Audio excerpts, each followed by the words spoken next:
Hubo un momento en que supe que quería construir algo distinto, pero no tenía claro con quién, ni desde dónde. No fue una revelación épica, fue una inquietud persistente que se colaba en los trayectos, en los hoteles, en los silencios después de una charla. Llevaba días preguntándome lo mismo: ¿dónde pongo mi energía? ¿Qué camino merece mi tiempo? ¿Qué historias quiero estar contando dentro de unos años? Y cada vez que intentaba responder con prisa, aparecía una segunda capa de preguntas. ¿Desde qué versión de mí quiero empezar? ¿Qué parte de mi vida necesito honrar para no perderme en el intento? En esa encrucijada entendí algo que me ordenó por dentro. Elegir no es escoger entre opciones bonitas. Elegir es decidir con quién y para qué voy a caminar los próximos años de mi vida. Elegir, al final, es un acto de lealtad con mi tiempo. No se trata solo de metas, se trata de compañía y sentido, porque el camino define el calendario, pero la compañía define la experiencia y el para qué sostiene cuando el entusiasmo baje. Empecé a mirar la decisión desde dos preguntas sencillas. La primera: ¿con quién quiero estar cuando el mar se ponga picado? No pensé en números, pensé en tipos de presencia. Personas que sumen calma, que cuiden la palabra, que no desaparezcan en los días grises. La segunda: ¿para qué vale la pena cansarme? No en abstracto, sino en concreto. ¿Qué causa me hace bien sostener? ¿Qué construcción me mejora como ser humano mientras la hago? Si esas dos respuestas se alineaban, algo en mí respiraba mejor, aunque el mapa todavía no estuviera completo. También me di cuenta de que desde donde no era un lugar en el mundo, era una postura, desde la ansiedad de llegar rápido o desde la serenidad de llegar bien, desde la necesidad de demostrar o desde la claridad de servir.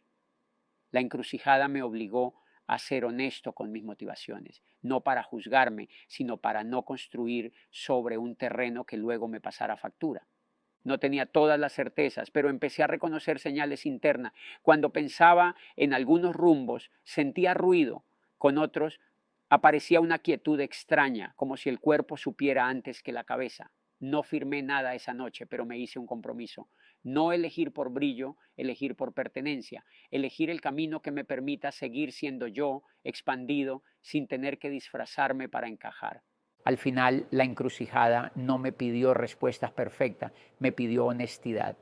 Elegir fue aceptar que al decir sí a algo, también le estaba diciendo no a todo lo demás.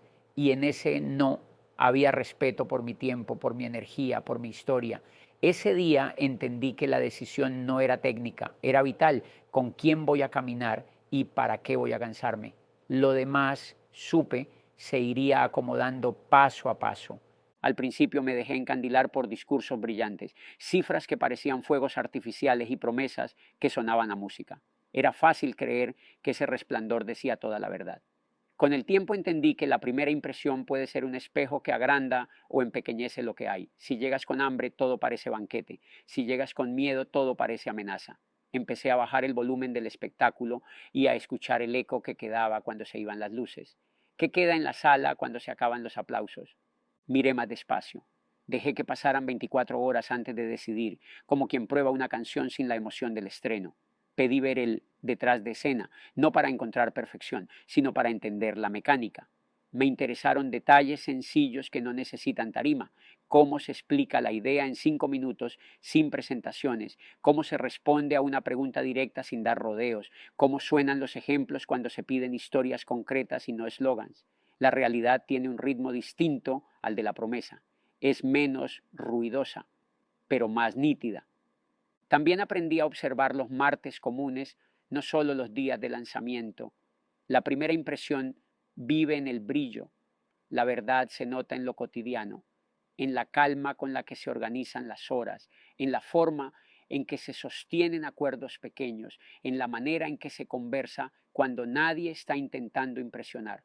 No buscaba deslumbrarme, buscaba reconocer la respiración de algo que pudiera acompañar mi propia respiración en el tiempo. Entonces la pregunta cambió. Ya no era qué tan bien se ve esto hoy, sino qué hay detrás, qué lo sostiene, qué historias lo acompañan cuando nadie está mirando. Al responderla sin prisa, el deslumbramiento perdió poder y apareció una claridad más sobria. No era menos emocionante, era más real. Y a mí, en ese punto de mi vida, lo real empezó a importarme más que lo brillante. Sin proponérmelo, mi mirada empezó a buscar ciertas señales que, cuando aparecían, me aquietaban por dentro. La primera era ver personas que crecían de manera integral. No hablo solo de resultados visibles, sino de cambios que se notan en la forma de estar. Más serenidad para decidir, más orden en el día a día, relaciones más cuidadas, mejores hábitos. Cuando el avance no se limitaba a una cifra, sino que se reflejaba en la calidad de vida de quien lo estaba construyendo, yo sentía que allí había algo sano, algo que no te cobra por un lado lo que te entrega por el otro.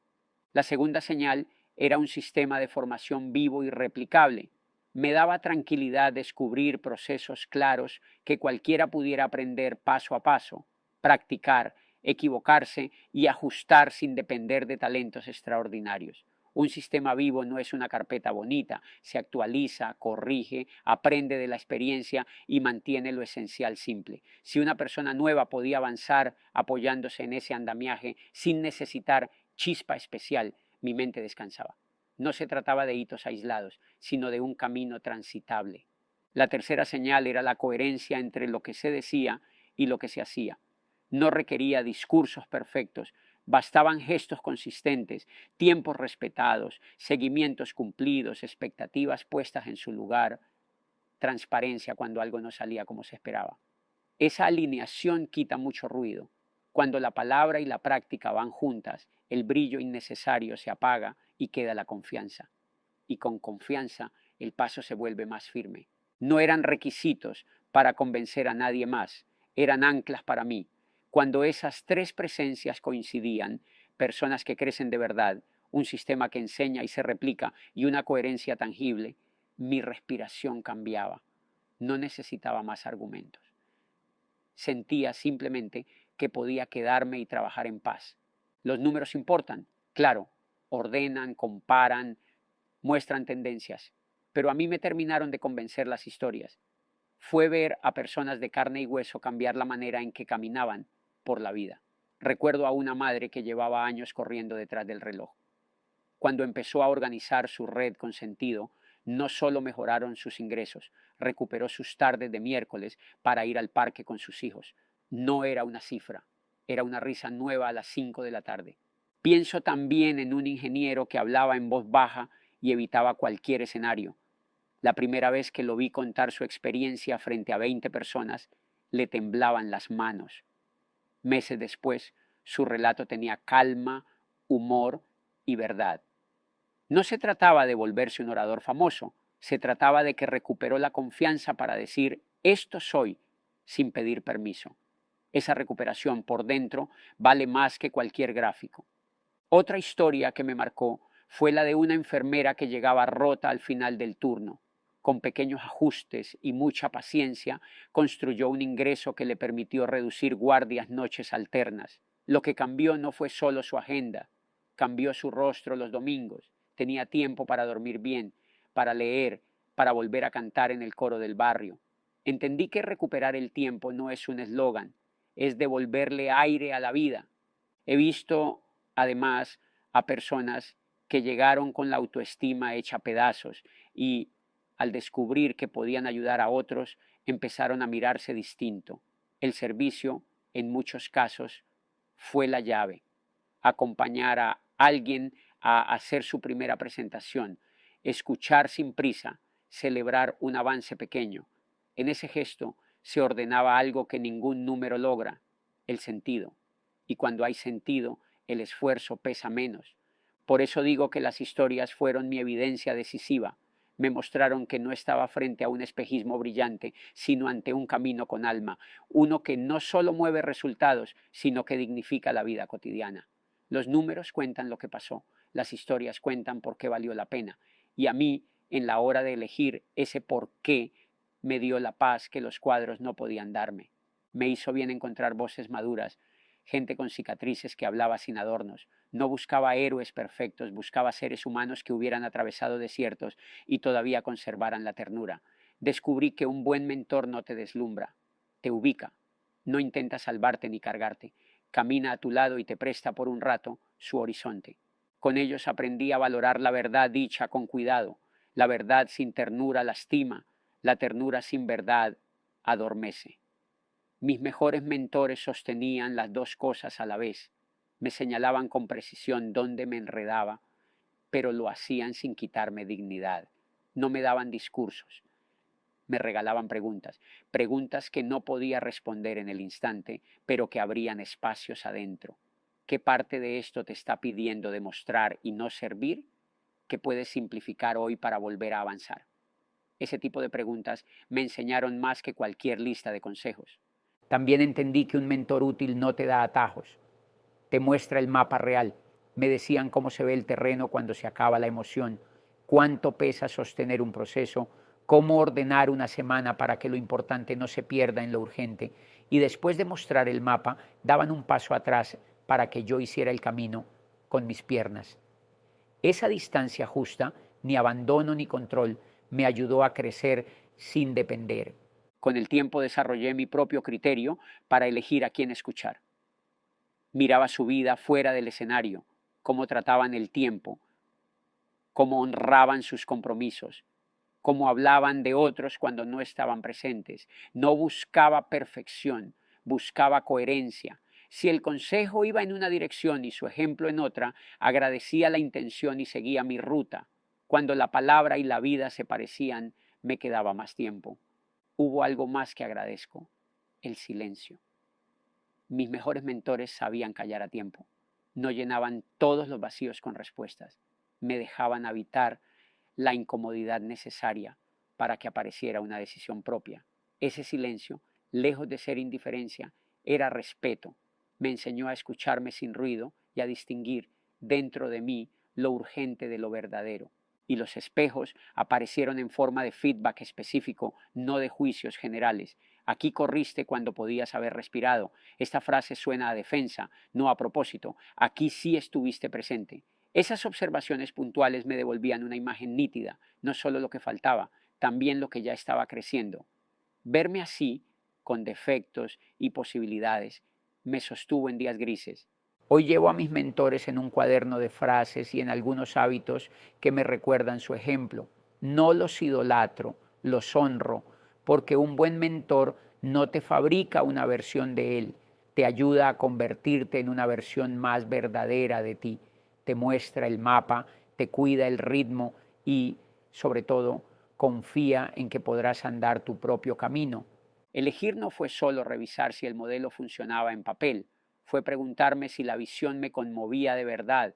Había proyectos que prometían resultados, pero no me tocaban el corazón. Sonaban bien, sí, pero no me daban esa sensación de estar aportando algo que me trascendiera. Me di cuenta de que para sostener una elección en el tiempo necesitaba algo más que números, necesitaba sentido. Empecé a observar qué frases me encendían por dentro y cuáles me dejaban igual. Descubrí que cada vez que escuchaba crecer ayudando a otros a crecer, mi respiración cambiaba. No era un eslogan, era una forma de mirar el trabajo y la vida. Me vi acompañando procesos, celebrando avances ajenos como propios, aprendiendo mientras enseñaba. Esa imagen me movía más que cualquier gráfico, porque conectaba con lo que yo quería aportar, sumar claridad, abrir camino, dignificar el esfuerzo cotidiano. El propósito, para mí, se volvió una especie de prueba silenciosa. Esta visión me hace mejor persona mientras la construyo, me pide ser más íntegro, más paciente, más generoso. Cuando la respuesta era sí, aparecía una paz extraña, incluso en medio de la incertidumbre. Esa paz no eliminaba los desafíos, pero ordenaba las fuerzas. Me recordaba por qué valía la pena cansarme y qué quería preservar aun cuando hubiera presión o prisa. Hubo un momento en el que lo confirmé sin discursos. Estaba saliendo de una reunión simple, sin luces, donde una persona entendió cómo podía recuperar una tarde a la semana para su familia. Nada épico. Sin embargo, al subir al carro, supe que ahí estaba mi lugar, en una construcción que además de funcionar, reparaba algo en la vida diaria de la gente. Ese para qué me sostuvo en semanas planas y me protegió de entusiasmos vacíos. También noté que el propósito compartido ordena las decisiones pequeñas. Cuando el objetivo es crecer ayudando a otros a crecer, elegir entre dos opciones se vuelve más claro. ¿Esto construye o solo impresiona? ¿Acerca a alguien a su mejor versión o lo entretiene un rato? No necesitaba manuales, bastaba con volver a esa pregunta y escuchar la respuesta honesta. Con el tiempo entendí que pertenecer no es solo estar en un lugar, es estar en un sentido. Elegí quedarme donde sentí que mi historia, mis habilidades y mis ganas de servir tenían un cauce natural, no perfecto, pero vivo. Y cuando esa convicción se instaló, supe que estaba en el sitio correcto para mí, no porque todo fuera fácil, sino porque el para qué valía cada paso del cómo. A veces uno elige con hambre de resultados rápidos y se olvida de que las raíces no se ven, pero sostienen. Yo tuve que aprender a mirar por debajo de la tierra, a preguntarme qué estaba creciendo, aunque la superficie no mostrara grandes cambios. Me ayudó a cambiar la pregunta apurada de ¿qué me da este mes? Por otra más honesta. ¿Quién me volverá en 5 años si camino por aquí? Cuando hice ese cambio, el brillo urgente perdió fuerza y apareció un tipo de calma que solo llega cuando uno entiende que lo importante madura despacio. Empecé a medir distinto, no por hitos ruidosos, sino por señales discretas, más claridad para decidir, más paz para decir que no cuando algo no encaja, más entereza para sostener el rumbo sin buscar atajos. Me di cuenta de que el largo plazo no es un lugar, es una manera de estar. Si el camino me hacía más libre, más íntegro y más útil, entonces valía la pena, aunque el calendario no me regalara fuegos artificiales. También entendí que el tiempo es selectivo, amplifica lo que es verdadero y desarma lo que solo era apariencia. Por eso elegí proyectos que pudieran convivir con mis valores incluso cuando pase la novedad. Elegir sabiamente fue, en el fondo, elegir paciencia, aceptar temporadas en las que casi nadie aplaude, confiar en que el crecimiento silencioso está haciendo su trabajo y recordar que las raíces se construyen antes de cualquier fruto. No dejé de soñar con resultados. Cambié la forma de esperarlos. El camino empezó a medirse en estaciones y no en semanas. Y al mirar así, la impaciencia se volvió menos ruido y más aviso. Cada vez que aparecía, me recordaba revisar el para qué, ajustar el paso y seguir. Porque cuando el horizonte está claro, la prisa deja de mandar y la paciencia se convierte en una aliada que protege lo que realmente importa. El sí del comienzo tiene brillo propio, ilusiona, mueve, promete. Pero descubrí que ese sí no vive del recuerdo de una decisión, vive del alimento diario. Mi elección se volvió real cuando dejó de estar en una frase y empezó a aparecer en mi agenda, en los espacios que reservo, en la atención que pongo aunque el día venga torcido. Aprendí a cuidar ese sí con cosas muy concretas, un horario que respeto aunque nadie lo fiscalice, un bloque pequeño para aprender algo nuevo aunque no sea urgente, un rato de presencia total en una conversación clave aunque el teléfono insista. No es épico, pero ocurre ahí, en el gesto repetido que le recuerda a la mente y al cuerpo por qué dije que sí. Hubo días en los que el ánimo bajaba y el ruido de afuera subía. En esos días, sostener el sí no se parecía a correr, se parecía a quedarse. Quedarme en la llamada acordada, en la revisión que prometí, en el silencio que necesito para pensar, no para demostrar nada, sino para no abandonar el hilo de mi decisión cuando el clima cambia. También me sirvió registrar lo hecho, por pequeño que fuera, anotar que hoy hubo una conversación honesta, que cerré ese pendiente que llevaba semanas, que avancé una página más. No coleccionaba logros, guardaba evidencias, y esas evidencias, acumuladas, se volvían abrigo cuando el entusiasmo flaqueaba. Sostener el sí fue al final un pacto de continuidad conmigo mismo.